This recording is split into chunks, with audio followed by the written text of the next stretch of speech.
Bonjour à tous, bonsoir pour ceux qui écoutent ma vidéo le soir. Quelles sont les différentes sortes de familles de pervers narcissiques? Vous voulez en savoir plus? Restez jusqu'au bout de cette vidéo. Je suis Adakou, experte en relations parents-enfants et relations toxiques. Avant de commencer, n'oubliez pas de liker la vidéo, de les partager et de vous abonner pour être notifié si je poste d'autres vidéos. Sans plus tarder, quelles sont les différentes sortes de familles pervers narcissiques? Il y en a deux.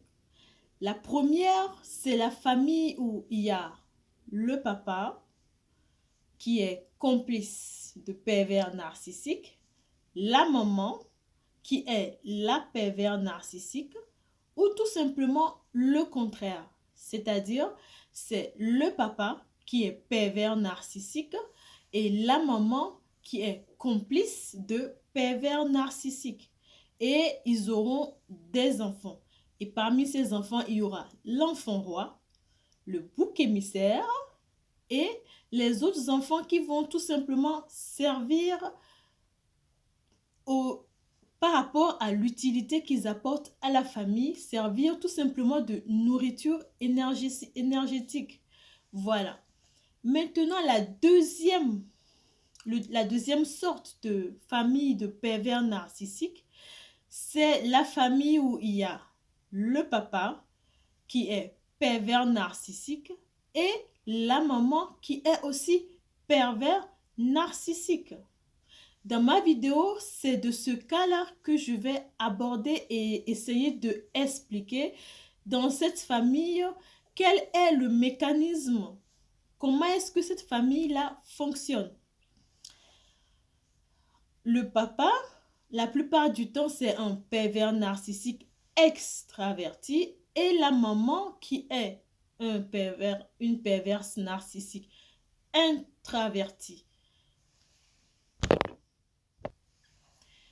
Cette famille, c'est une famille qui, comment vous l'expliquer? C'est une famille extrêmement dysfonctionnelle.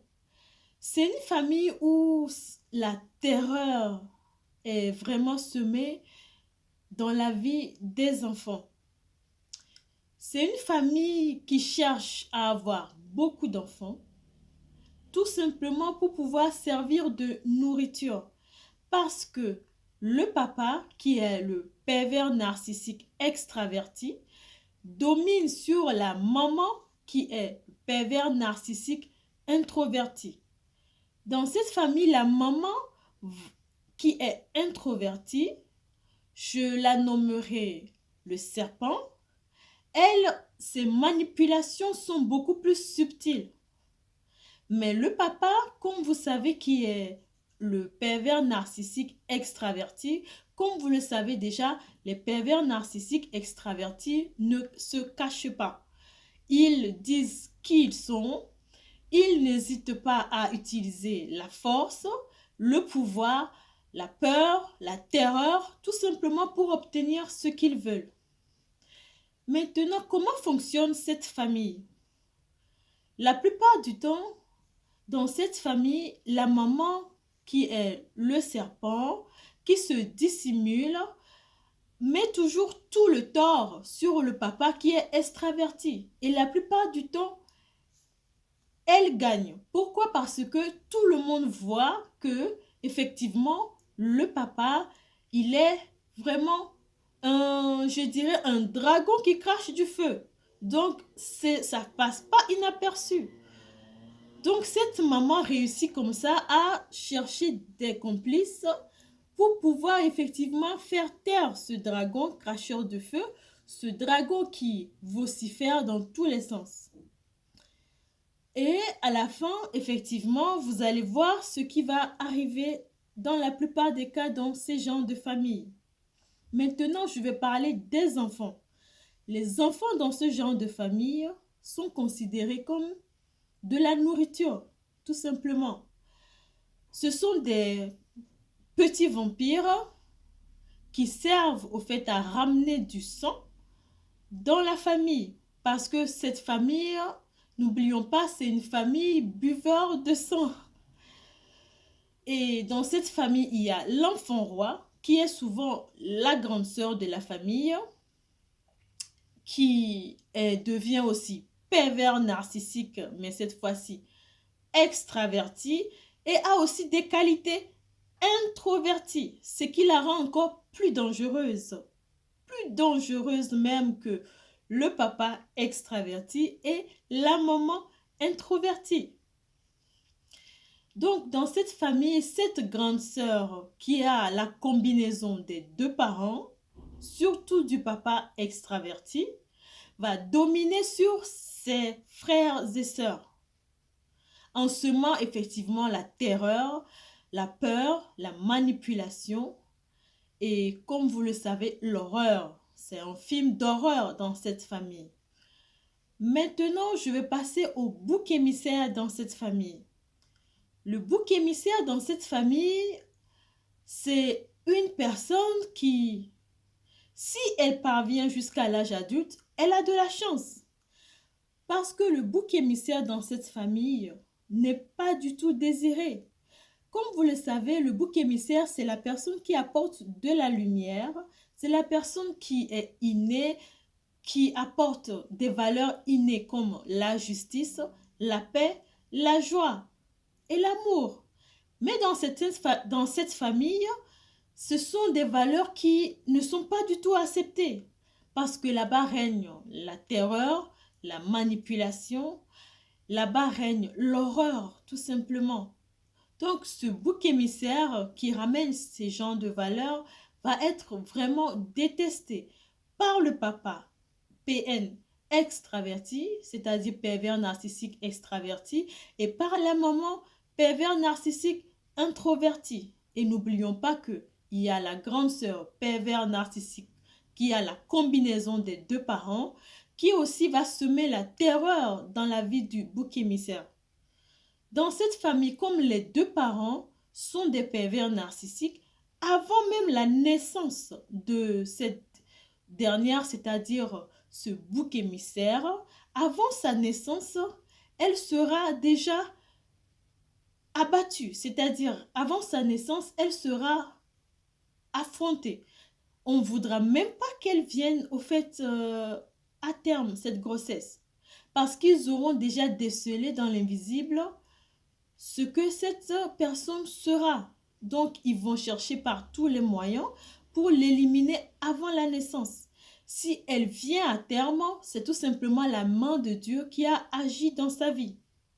Mais la plupart du temps, ces enfants-là, vous allez entendre dire que de ces enfants-là, au fait, les parents ont cherché à avorter, mais n'ont pas pu avorter cet enfant. Ce qu'il veut dire là-bas, tout simplement, c'est que ils ont cherché à la dévorer, mais ils n'ont pas pu.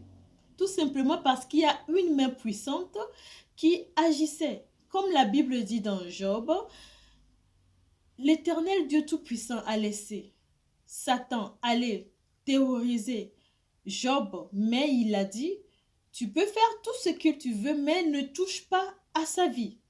Donc c'est en quelque sorte ce qui va se passer dans la vie du bouc émissaire. Ils vont tout faire au bouc émissaire, mais ils n'arriveront jamais à toucher à sa vie.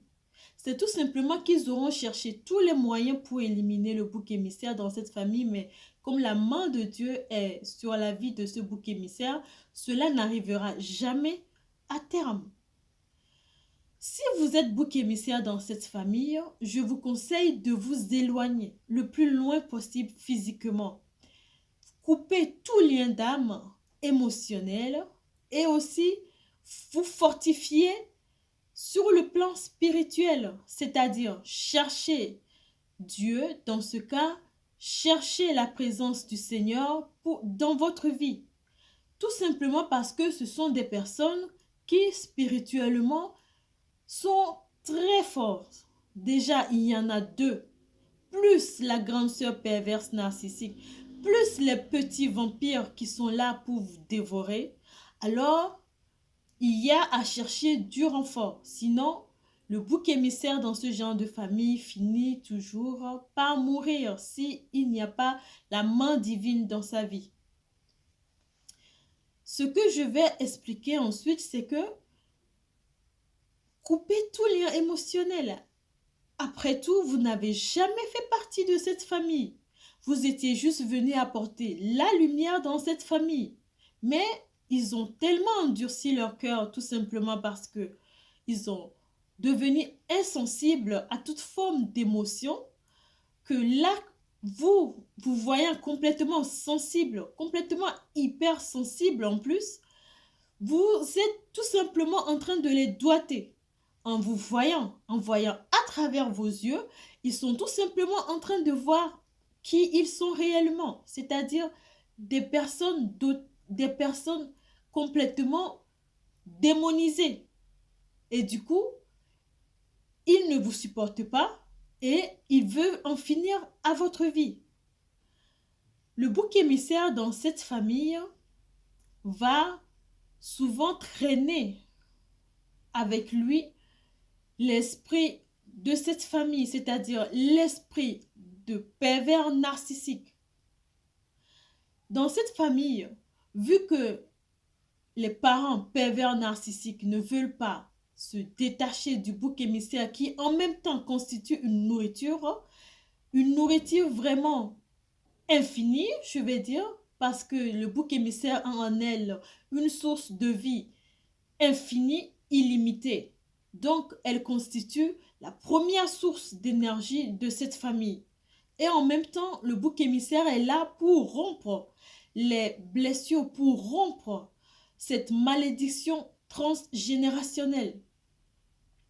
Donc, le bouc émissaire sera poursuivi, même si elle s'échappe physiquement, elle sera poursuivie par l'esprit familier de cette famille, c'est-à-dire l'esprit humain des pervers narcissiques. Je vous dis, c'est vraiment la maman pervers narcissique introvertie qui possède le bouc émissaire.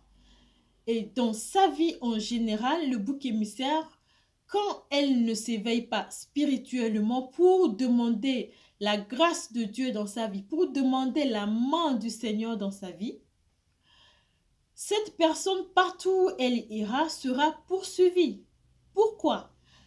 La maman, le serpent possédant ce bouc émissaire, partout où ce bouc émissaire sera, la maman se manifestera en elle et éloignera toute personne qui essaiera de s'approcher d'elle, quel que soit sur le plan professionnel, sur le plan amical ou même sur le plan amoureux. Toute personne qui s'approchera d'elle fuira. Et le bouc émissaire, si elle ne comprend pas, elle ne s'éveille pas, elle ne saura jamais ce qui se passe. Elle va même finir par se culpabiliser, pensant que c'est sa faute si tout le monde s'éloigne d'elle. Et même si elle a la chance, il y aura même certaines personnes qui vont lui dire « Nous avons peur de toi », tout simplement. Et ça, c'est ceux qui osent dire la vérité. Mais de quoi ont-ils peur? Ce n'est pas du bouc émissaire, non. Mais c'est de l'esprit humain, ce serpent, caché derrière ce bouc émissaire. C'est la raison pour laquelle elle doit nouer avec le Seigneur pour se débarrasser. Pour que le Seigneur Jésus puisse lui débarrasser de ce serpent. Même sur le plan amoureux, le bouc émissaire dans ce genre de famille n'a d'autre choix que de tomber sur un PN. Parce que toute personne même qui viendra pour se marier avec lui ou avec elle, cette personne finira par fuir. Tout simplement parce que ce qui possède ce bouc émissaire est énorme.